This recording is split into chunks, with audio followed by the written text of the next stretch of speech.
Blog Talk Radio.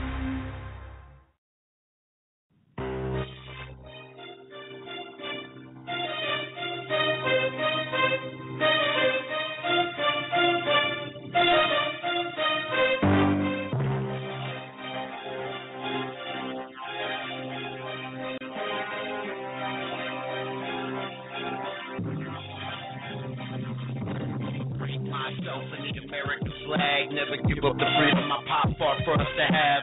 Never give it back. Same with the gats, you can never take that. Never take that. Trying to take my country from me. Trying to take my country from me.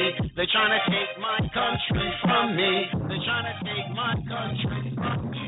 The bullshit, I teach the kids to fight. Stand up for what's right, and if it means afterlife. But you ain't gotta die to see the Antichrist. Just turn on your news at 6 tonight. You catch him walking right down the street. Everybody weeping every time he speaks.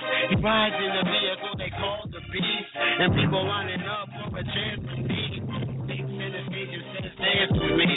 His words induce a trance, and all I see are tears streaming down the face of teens who are now old enough to vote and speak for me. Man, I never thought I'd even really live to see the day the U.S. would make history. Didn't you vote for the change we need? Did anybody catch what the change would be? It's the type of shit that make you stop and shake. Pull your neck back till it pop and break. 2009, the year the cops invade. Watch them raise taxes to stop the trade. Every day that passes causes to stop the fade. And the ones in power know what not to say. To make the revolution start, but not today. Hey, take a look around, shit's not the same. Don't let them come with the talking game. It's all out war and we sparking flames. They all from the devil, just the markets change. You think they're gonna be there when the market came? But nothing like me, cause we don't march the same. So take heed when your freedom starts to fade. If I had to, I could mark the day. America fell prey to the marchers' way. That's what the target to martyr the USA. If you love the president, it's something you must say. So hey, fuck it, welcome in the new day. Where Obama governs America in this new way. Where he gives us all this new face. Gives me and you a taste. The flag has been replaced. To the point you don't recognize its place. The rebirth of Hitler's hate, the guys and race. Break myself in the American flag. Never give up the freedom my pop fought for us to have. Never give it back. Same with the cats, you can never take that. Never take that. Trying to take my country from me. Trying to take my country from me. They're trying to take my country from me. They're trying to take my country from me.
All right.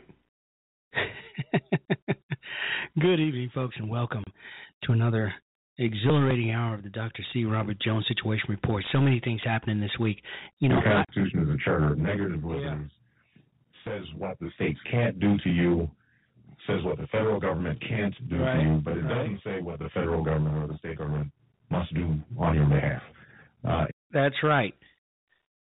The reason why that's playing is because there is an article in Fox Nation, on Fox Nation, the website, an article that says Obama is very interested in raising taxes through executive action. And we'll get to that in just a moment. But first, today's date, March 2nd, 2015, United States of America, planet Earth, third planet from the sun. I spent the last 3 days of CPAC at CPAC, and I had a great time. You know, CPAC is fast becoming the conservative Oscars, the conservative. I tell you, you know what I mean by that is that, everyone who is anyone in the conservative spectrum was there. It was so much fun. I hobnobbed and I rubbed literally elbows with some of the top conservatives of the day. It was great. It was wonderful. I almost talked one of the event sponsors into allowing me to give a short speech when one of the guest speakers was running late. But you know what? I almost got away with it, but the individual showed up, just a couple of minutes later.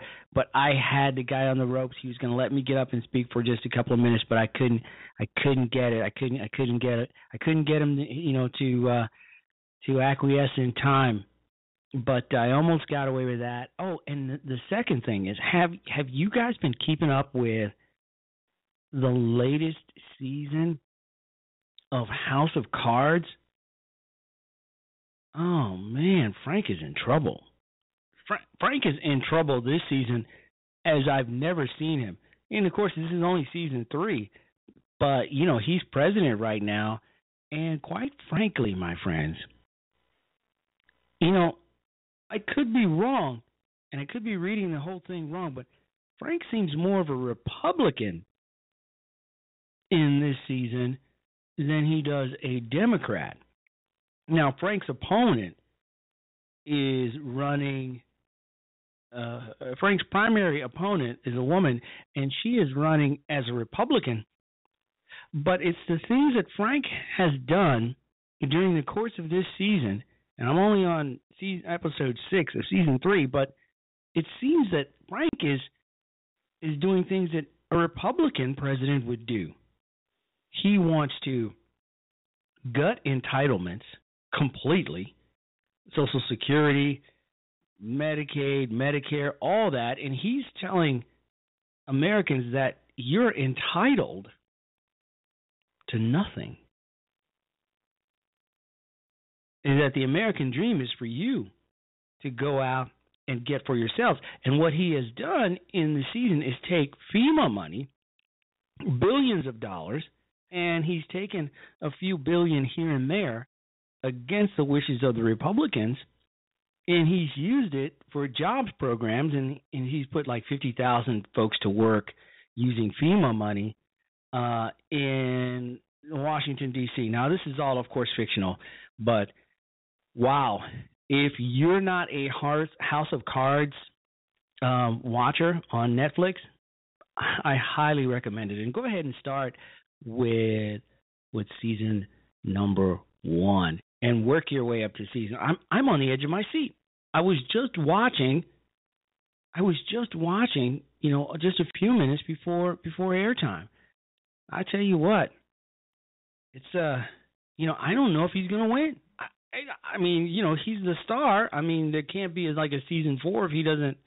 I don't know, but it's rough going for him. He's, I don't know. But anyway, so let's get on. Let's get on with the show. All right. So, all right. Obama has failed the black community and the Jewish community, all in one fell swoop.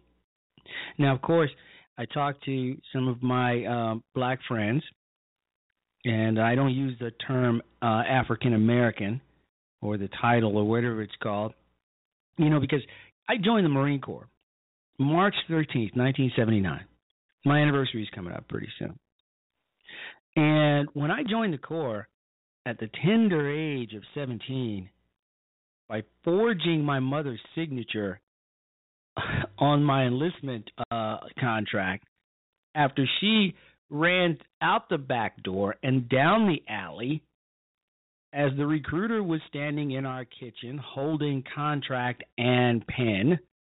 She decided that she didn't want her son to join the Corps, so she just made her exit out the back door and down the alley.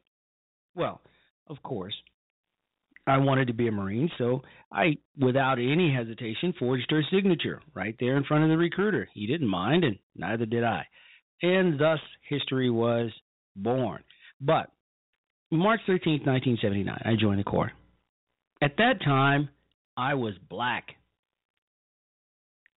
A few years later, I noticed this African-American deal being bandied about. And I paid no attention to it because as far as the Marine Corps was concerned, I was simply American, or if I chose to be, I was black. But I wasn't a black American. I was just an American or black. Yeah.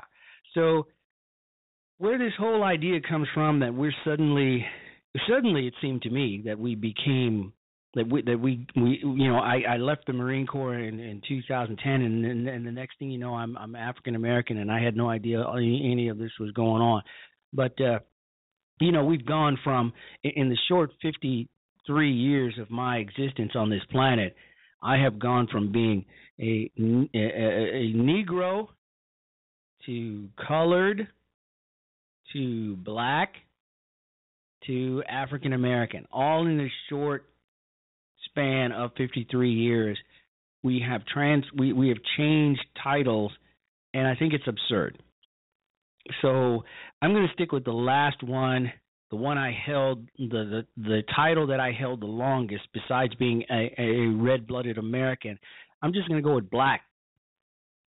And more importantly, I'm going to go with I'm an American. I'm not a black American. I'm not a Hispanic American. My mom's Hispanic. I am not an African American. I'm just plain old American. And if you insist, you can say I'm a black man. What the hell? But do you? So we're gonna touch on both. Do you recall? Do you recall the euphoria that engulfed the African American or black community back in 2008 when Barack Obama became the 44th president of the United States? Blacks came out for him in droves and voted for him at an astounding 96% level.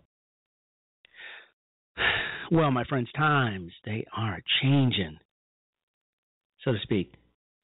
It was the dawning of a new era as a large dose of hope and change was on its way to the country as a whole, and specifically to the black community. Now, almost, 7 years later, it's clear that Obama has done nothing to improve the way of life among blacks as a whole. In fact, statistics show that life has actually regressed for blacks under Obama. As of June of last year, the African American or black unemployment rate is a staggering 14.4%, with the Latinos and Hispanics having an unemployment rate of about 11%, while the unemployment rate for whites is 7.4%. Compare these rates to December 2008, the final month before Barack Obama stepped into the Oval Office. Whites were unemployed at a rate of 6.6%, Hispanics at a rate of 9.2%, while blacks had an 11.9% rate of unemployment. Blacks have taken it on the chin to a greater degree than other demographic groups in the labor market during the Obama's economic disaster. But, my friends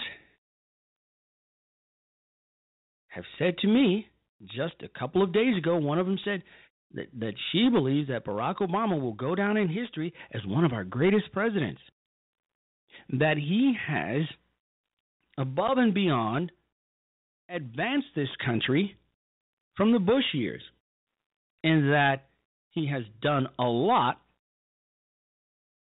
given that the Republicans have thwarted him at every effort. Yes, she believes that when it's all said and done, Barack Obama will go down as one of our greatest presidents. She's clearly drinking the Kool-Aid. And when I point out black unemployment and the unemployment rate and that Barack Obama has done little or nothing for the black community, well, she kind of skips over that and starts talking about Bush, like they usually do.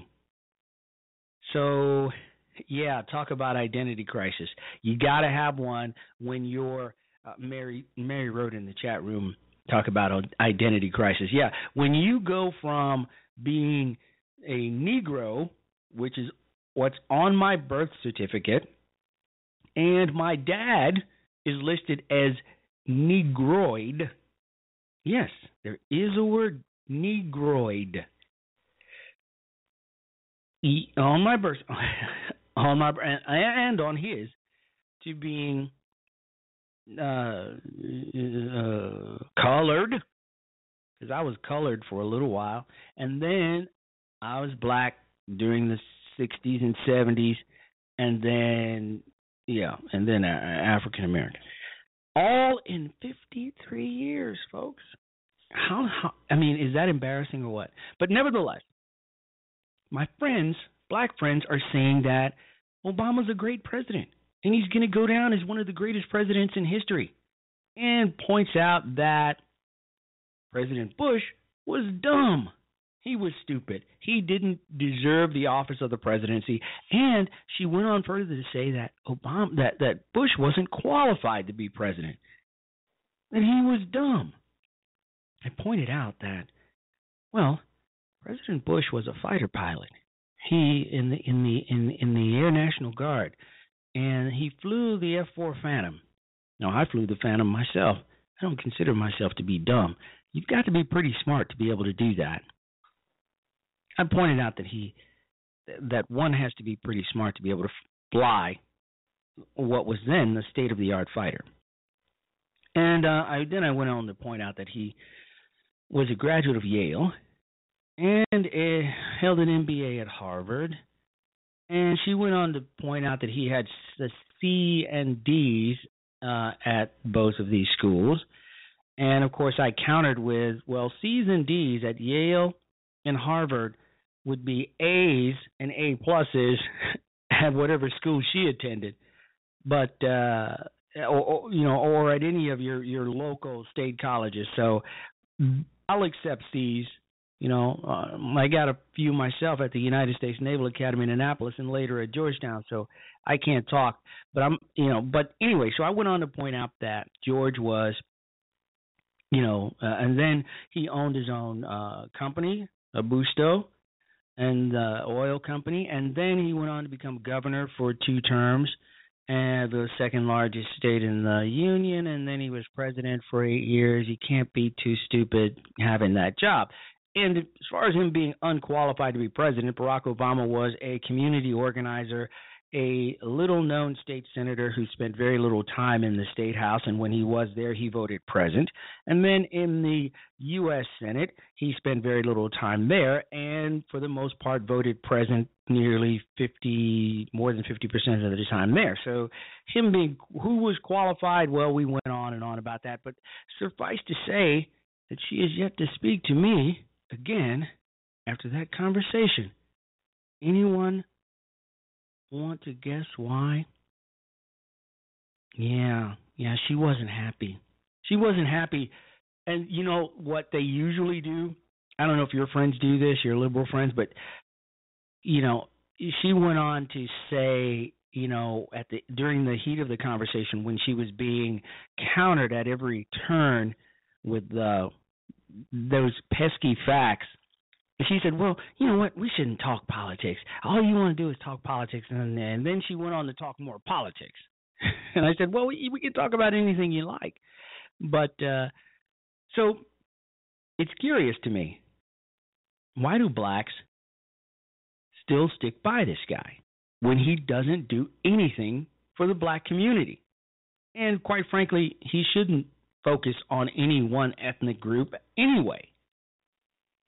But he's being propped up for a reason. And what reason could that possibly be? Could it be that they see themselves in Obama? That they're projecting? That if Obama is a failure, they've tied themselves in the situation where they feel so much pride that a black man has finally ascended to the White House. Did you get what I did there? Black, white.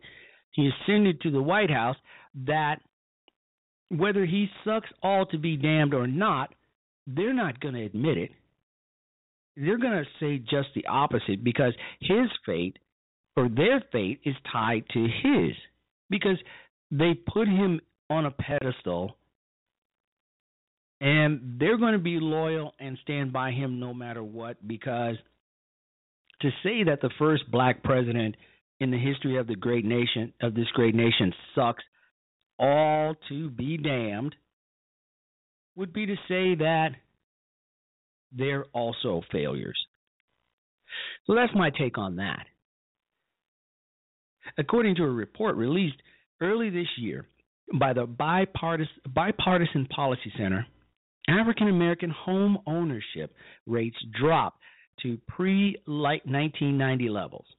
Blacks own homes at a rate of 44.3% in 2010, less than two-thirds the rate at which whites own homes. The same rate inched higher to 45.1% in 2011, but whites own homes by the far greater rate of 73.7%, according to a report from the Liberal Center of American Progress. But under the Obama administration, black home ownership has dipped terribly.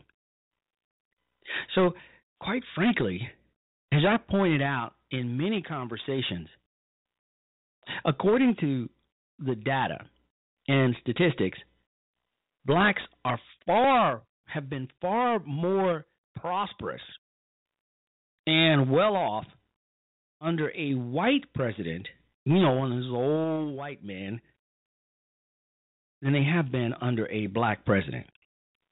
Blacks have fared much better, of course, under Republican presidents than under Democrats. But even under a Democrat president, white as snow, lily white. I mean, step out into the sun on a sunny March day and get a sunburn. White folk, man. Blacks will do so much better under a white president, be he a Democrat or a Republican, than they have done under our so-called black president. So, yeah, we're going to take a short break. We're going to come right back, and then we're going to talk about this thing with blacks, with Obama not feeling the love of the Jews, and why are Jews sticking by Obama? Why? What is it? Is it self-hatred or what? All right, we'll be right back. You're listening to the C. Robert Jones Situation Report.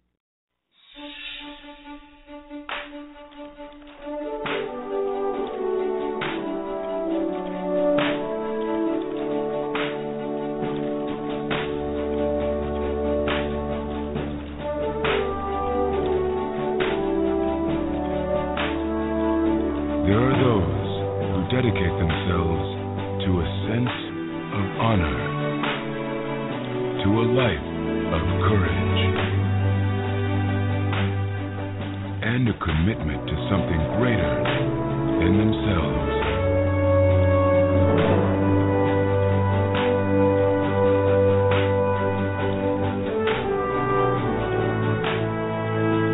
They have always defended this nation and each other.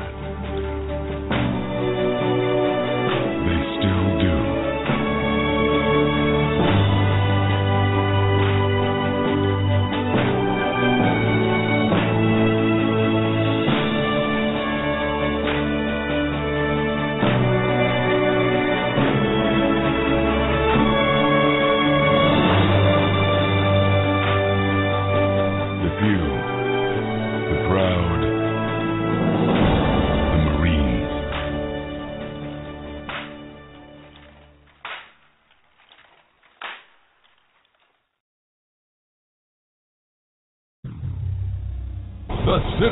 with Doc Jones. He has a unique perspective. But I happen to view the jobless numbers when they come out every Thursday at 8:30 on Fox News, Fair and Balanced, as a good thing. Is he crazy? When the jobless numbers come out and they're bad, I'm happy. He's what? I'm happy. I'm happy. Because that just gets President Obama that much closer to the door. And heading back to Chicago or wherever the hell he's from. You should be ashamed of yourself. You know what? I have no shame about it. I have no shame about it. None. The Situation Report with Dr. C. Robert Jones, weekdays at 8 p.m. Eastern Time.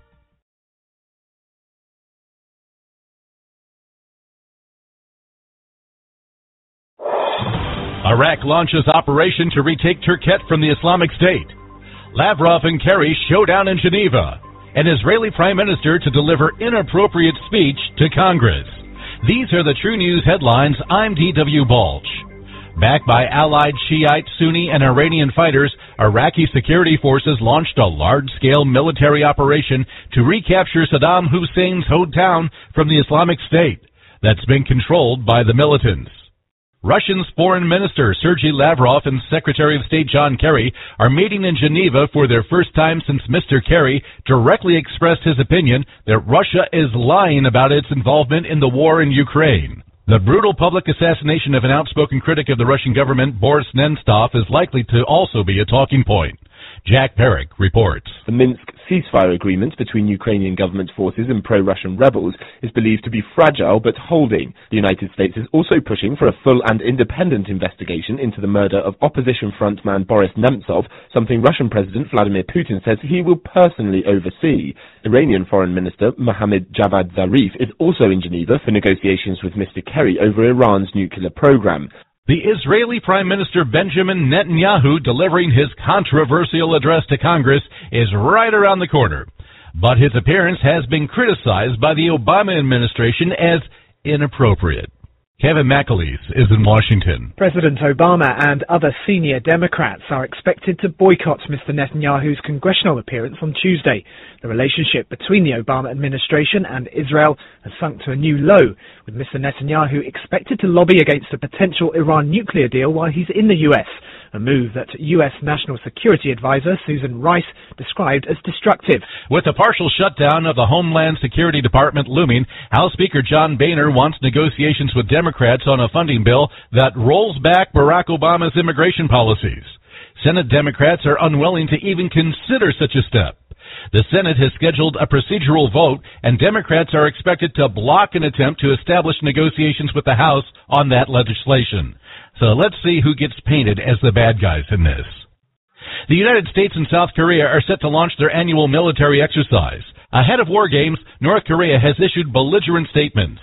Priscilla Huff has a preview. The Combined Forces Command notes that North Korea has been duly informed of the annual event, and Pyongyang has responded with its usual belligerent rhetoric, insisting the United States has chosen confrontation and North Korea will wage a merciless and sacred war. Furthermore, the regime of Kim Jong-un says the United States is seriously mistaken if it thinks its mainland is safe from a threatened nuclear weapons attack.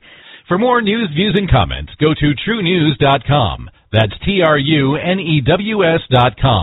I'm D.W. Balch. Hello, and welcome to How Smart is Your President?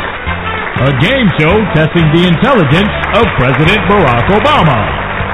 And now, here's your host, G.Ski Rock! Thank you! You are too kind, thank you. Hello, everybody, and welcome to How Smart is Your President? A game show testing the intelligence of President Barack Obama. And of course, here's our guest, here's our player. Let's everybody welcome President Barack Hussein Obama.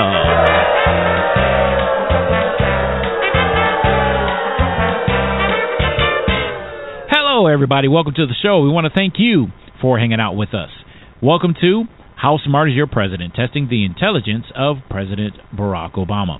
Our player for today, of course, the President of the United States, Barack Hussein Obama. Now, we went over the rules backstage. The game is very simple. We're going to ask you a series of questions, and you hit the fancy buzzer to answer the question. And we're going to start off right now. Question number 1. How many states make up the United States of America?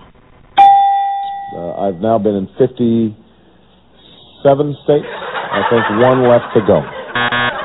Sorry, Mr. President. The answer to the question is 50. 50 states make up the United States of America. Next question. Name one European country. Compared to countries like Europe? Sorry, Mr. President. Europe is not a country. Sorry. Next question. What is one of the treatments for asthma? A breathalyzer. Or an inhalator. Not a breathalyzer. Sorry, Mr. President. You meant to say inhaler. Inhaler was the answer that you were looking for. All right. Next question. Okay. As the President of the United States of America, recite for me the First Amendment of the United States Constitution. I guess. Hold on a second. So I'm sorry. Wait. Don't start. Hold on. Sorry, Mr. President. Time's up. The First Amendment of the United States Constitution states as follows: Congress shall make no law respecting an establishment of religion or prohibiting the free exercise thereof, or abridging the freedom of speech or of the press or the right of the people peaceably to assemble and to petition the government for a redress of grievances, something that you clearly know nothing about. Anyways, moving on. Last and final question, Mr. President. Name the Mexican holiday in the month of May. The Cinco de Cuatro. Sorry, Mr. President, that was the wrong answer. You said 4 of 5. The answer to the question is Cinco de Mayo, the 5th of May. That is the correct answer, and you are wrong again. Well, that's all the time that we have, folks. I want to thank you for listening. Thank you for tuning in. Catch us next time when we play How Smart is Your President? Testing the intelligence of President Barack Obama. I'm your host, G-Ski Rocks, and I'm out of here. Peace out, y'all.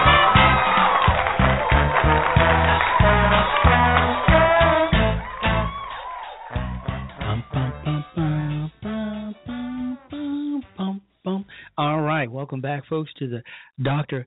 C. Robert Jones Situation Report. All right, so yeah. So listen, that was my good friend G Ski, who lives here in Atlanta. Hopefully he will. I believe he was on last Wednesday, but he's kind of on sporadically now. But wow, was that a great piece there? Did you like that? It's G Ski. Yeah, he did a great piece there, and that was that was done maybe 3 years ago, and it's still great. It's still great to this day. So I was talking to my friend, the one who was saying that George Bush was dumb, and she pointed out as an example of George Bush's stupidity that during while the 9/11 attacks were going on, that George Bush was sitting in front of a group of school children, and he was holding the book that he was reading from upside down. And to her, that was just one example of George's being an ignoramus. even though he's a graduate from Yale and Harvard and was president for 8 years. But hey, a lot of folks don't like him. So anyway, and then, you know what? And then before we get into our Jew segment, and then after that, she had the nerve to say that Obama was being disrespected because folks were calling him Barack or Obama instead of President Obama. And of course, I countered with, well, even we conservatives, Republicans, refer to George Bush as W, affectionately so. It's not disrespectful. We call him W. Hell, it's what his mama called him. And a lot of folks refer to George Bush as Bush. I don't think it's disrespectful unless you're standing in front of the man and you call him Bush instead of Mr. President or President Bush. But there was a segment on the show called Empire, which is mad niggerish. I'm going to tell you right now, it is just way ghettoed out to the max. If you're going to watch that, you're going to get a deep look into straight up in the hood. But nevertheless, in the episode, Terrence Howard's character is on the phone with the President of the United States, and he continues throughout the conversation to refer to the President not as Mr. President, but as Barack, as if they're like old drinking buddies. And apparently there was some outrage in the black community because Obama was being referred to in that episode as Barack. But now they were questioning whether blacks were questioning, according to her, whether they should continue to watch the series because they felt, as they believed, that the president was being disrespected. And were they blaming the character? No. They weren't blaming the character. They weren't blaming Terrence Howard. They weren't blaming the character. He was just saying his lines. It was those white people. Those white people run the show. White people wrote the words. So it's their fault. They're the ones disrespecting the president, according to the young lady I spoke to. Now, was she really drinking the Kool-Aid or what? She was drinking hard. And there was no way to bring her out of the darkness into the light. She just wouldn't come on out. And then, of course, she trotted out that old tired line, well, you're not going to change my mind, and I'm not going to change yours. Well, of course you're not going to change my mind. You have no facts.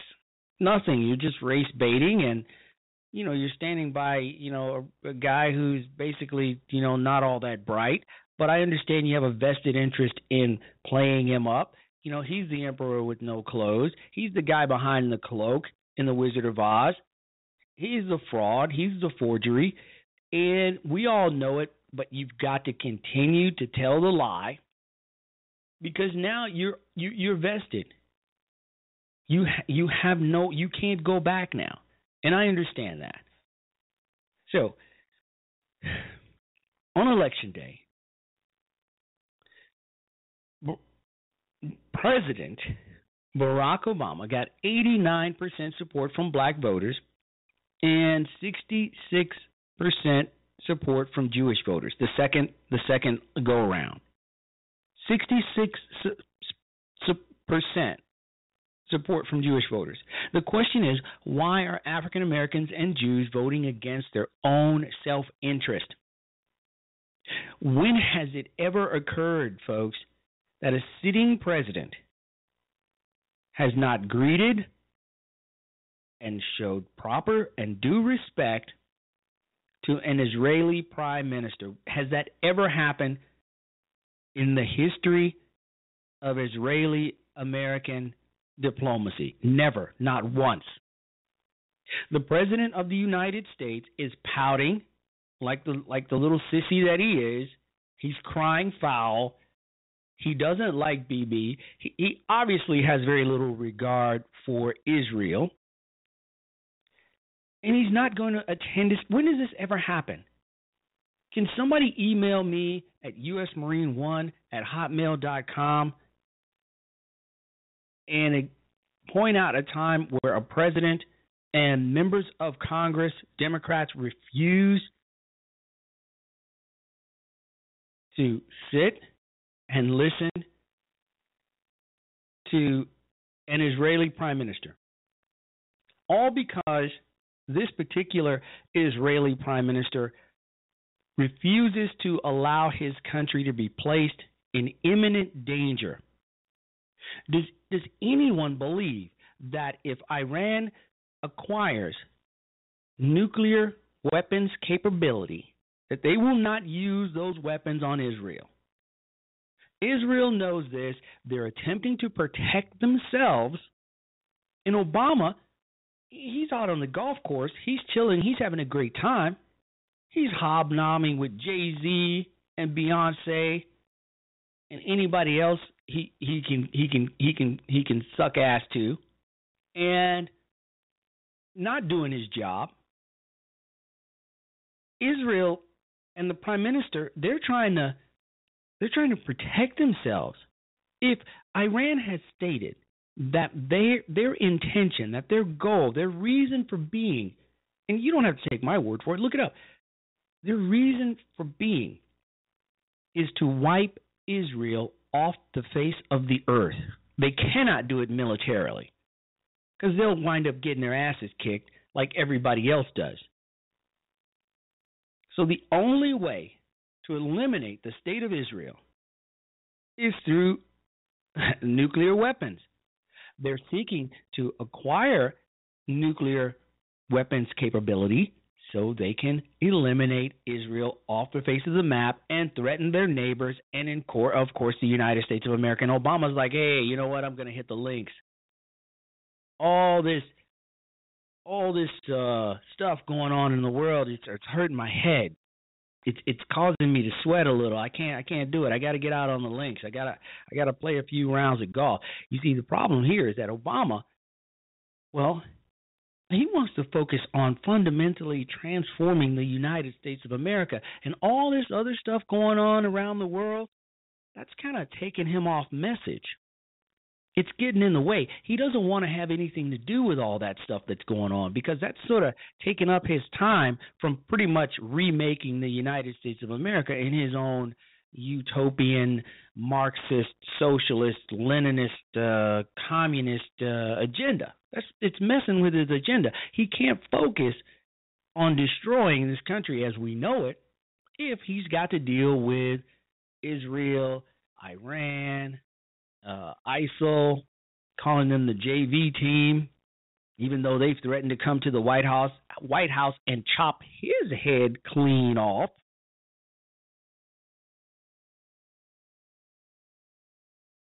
So, what's going on? Why are Jews silent?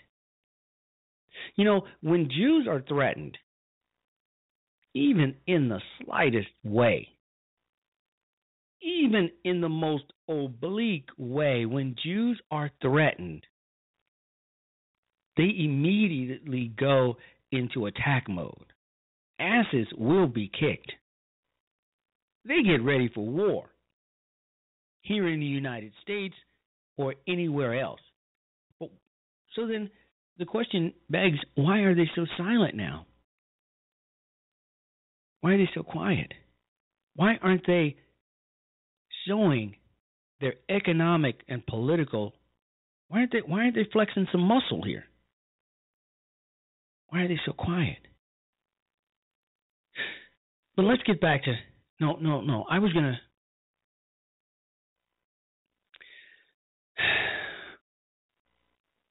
We've talked about the call-in number is 347-884-8500, by the way.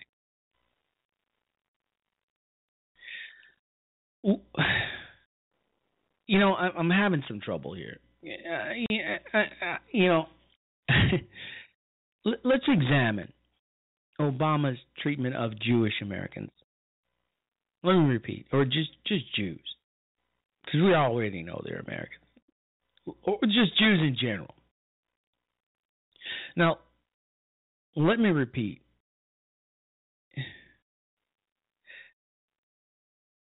Israel's right to exist is of paramount importance to American Jews. We can all agree on that. The list is long of things Obama has said and done which indicate that he is no friend of Israel. Let's start with his nonstop supportive rhetoric toward Palestinians and Israel's other radical Muslim enemies, to demanding that Israel withdraw to borders that would weaken her defenses, to threatening to withhold arms shipments to Israel unless Israel stops defending herself against terrorists shooting missiles into her residential neighborhoods, to fomenting the, quote, Arab Spring, end quote, so that Israel is now surrounded by radical extremist regimes dedicated to her destruction, to publicly embarrassing Israel's leader Benjamin Netanyahu. Obama's aides went so far as to recently call Netanyahu a coward and a chicken shit. Now, for those of you who don't know the history of Benjamin Netanyahu, he was a warrior in the Israeli Special Forces. A warrior with a long and distinguished heroic military record. To call a man like that a coward and a chicken shit is cowardly and chicken shit in itself. But that's the Obama administration for you. And then Obama is about to do the unthinkable into a sham agreement that will allow Iran a nuclear weapon, which puts the lives of several million Israeli Jews at risk for the foreseeable future. And Benjamin Netanyahu has stated publicly that he will never allow that to happen. And so Obama's all like, hey, you can't say stuff like that. Do we need any more proof? Do we need further proof that President Barack Hussein Obama is at the very least a Muslim sympathizer? Can we just agree on that? It's obviously obvious. Let that deed be on the hands of every Jewish voter who pulled the lever for Obama and his progressive cohorts. Why did Jews vote for Obama overwhelmingly 66% during the last election? He should not have gotten a single Jewish vote. He is no friend of Israel. And you know what's going to happen? Hillary's going to announce in April, and she has been a defender of the Obama policy. She was his Secretary of State. Let's see how well she fares with Jewish voters this go around. Because it's my understanding that Jews are all about protecting Jews and the state of Israel. But I don't know. Maybe I'm missing something. Have you guys heard anything? Have you all heard anything on the news? Who's standing up for Israel here in the United States? Besides conservatives, Republicans, who's standing up for the state of Israel besides conservatives here on U.S. soil? I don't see a single Jewish celebrity standing up for the state of Israel. There may be some out there, but I haven't heard of any lately. How many? Where are they? Where's Steven Spielberg on this issue? Where's some other prominent Jews, celebrities and otherwise? Where are they right now?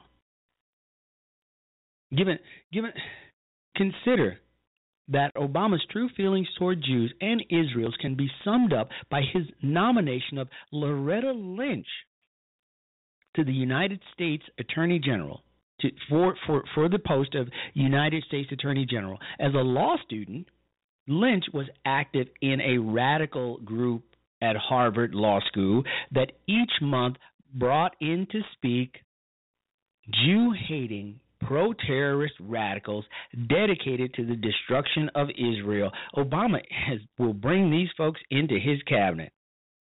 I mean, he surrounds himself with people who hate Jews. I mean, I'm not making this up. You can look this stuff up for yourself.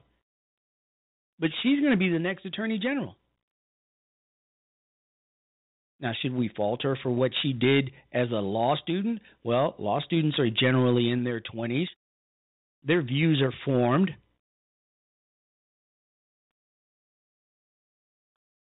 Given a platform to Jew haters like this tells you all you need to know about the mindset of Obama. A history like that should automatically disqualify anyone from ever getting near the U.S. Justice Department, let alone running it.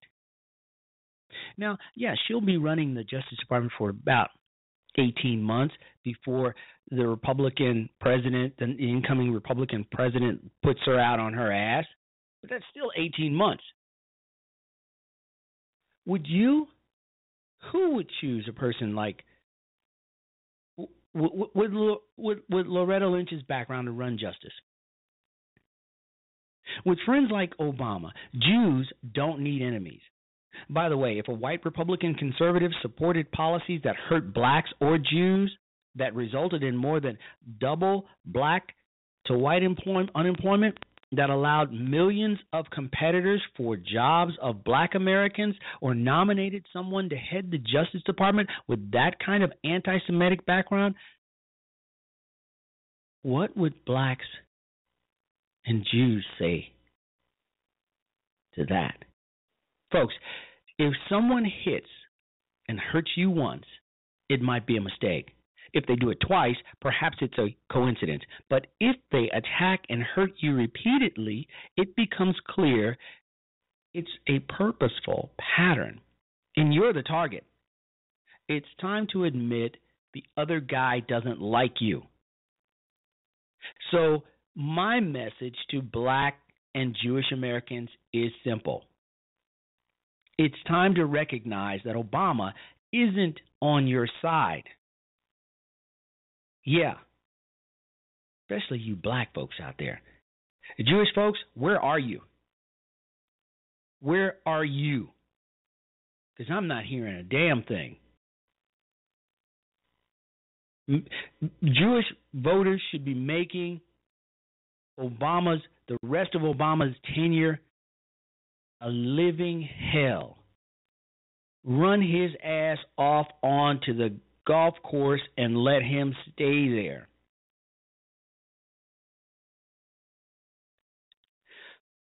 Well, that's all we have for the day, folks. I want to thank you for listening. You've been a great audience, as usual.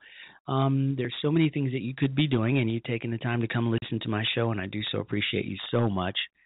Please tune in tomorrow. We'll be back, and we'll have so much more to talk about with regard to these issues. And, of course, BB's given his speech, and we're going to talk about that. How he won't have a teleprompter to read from. He'll be standing in front of a joint session of Congress, for those who will be there, just with a small stack of 3x5 cards, and he probably won't look down at them too much, and he'll be speaking so eloquently, just as he did the very last time. Tune in and see how a real intellect, a real man does it, as opposed to our candy-ass president, Barack Hussein Obama. Good night, folks. God bless you, and God bless the United States of America. We're out. I pledge allegiance to the flag of the United States of America and to the republic for which it stands, one nation, under God, indivisible, with liberty and justice for all.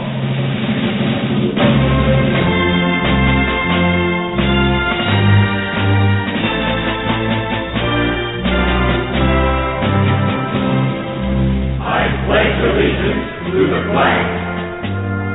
What do those words mean to you? To me, they say, thank you, America, for your strength, your courage, and for our freedom, which has been a beacon to the world for 200 years. Of the United States of America. Whose bright stars are 50 states, each bearing its own stamp of individuality. People, 200 million strong. People who have come to her from all corners of the earth. And to the republic for which it stands. A land of laws, an ingenious system of checks and balances that allows no man to become a tyrant and lets no group prevail if their power is not tempered with a real concern for the governed. A land where the right of dissent and free speech is jealously guarded, where the ballot box is the sword and the people its wielder. One nation under God. A land where freedom of worship is a cornerstone of her being. A land graced with temples and churches, synagogues and altars that rise in profusion to embrace all the religions of the world. Indivisible. A land forged by the hot steel of raw courage and formed forever by the awful crucible of civil war. With liberty. Where man, in pursuit of an honest life, will not be denied his chance.